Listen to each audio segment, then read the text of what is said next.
All right, back to Kathy now. Kathy, we want to talk a little bit about screen time. This comes up a lot. It does. It comes up a lot for parents because we hear all sorts of different things about, kids getting too much screen time and what it's doing to their brains. It's changed, right? When I was a kid, 100 years ago, we used to race from school and wait for a show to come on. I know. Once a week, maybe for half an hour that we actually like. Now, of course, kids have access to not just the television screen, but they watch it on laptops, tablets, phones, anywhere they can watch TV, and there's TV on all the time. Yeah. So we really have to be aware of what they're watching. I think that's my number one tip is, it's easy to sort of put them in a room and forget about them maybe for a few hours while you're busy making dinner or doing your things. So find out what they're watching, talk to them about the shows, and maybe set up a bit of a viewing schedule for them. Don't let them watch TV when they're supposed to be doing homework. No, I can do my homework and watch TV at the same time. No. Not well, you can't. And same at mealtime, don't watch TV during mealtime. It's your one family time part of the day. You don't need the extra addition of the television set. So really manage your viewing time. And then when they are watching it, make sure they're watching appropriate things. There's nothing more frightening than hearing your kids say, guess what I found online? You're like, well, it's not a good thing.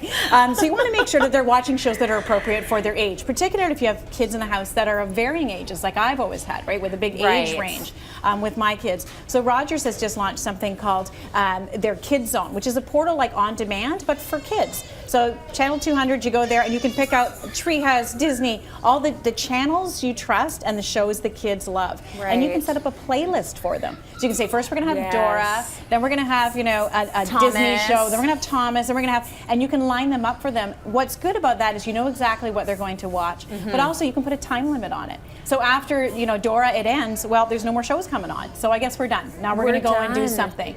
Especially if they can't tell time, they can tell when Dora ends. They can also watch the same show over and over, which I don't know if you know that, but they like to do that. They really like that a lot. They really like to do that. They never get sick of it. So you can program it that way to do that. A great time, to pull out the phones and things like that when they're watching a show. You've already pre-programmed some shows in there. You can do it anywhere at your mom's house if you're visiting, and maybe they don't have the same selection of channels that you want them to have. So it's very portable as well, which I really like actually, and it's a fun place for kids to go. They can actually pick out the shows. There's lots of graphics. They can do it themselves. So my number one tip is, what are they watching?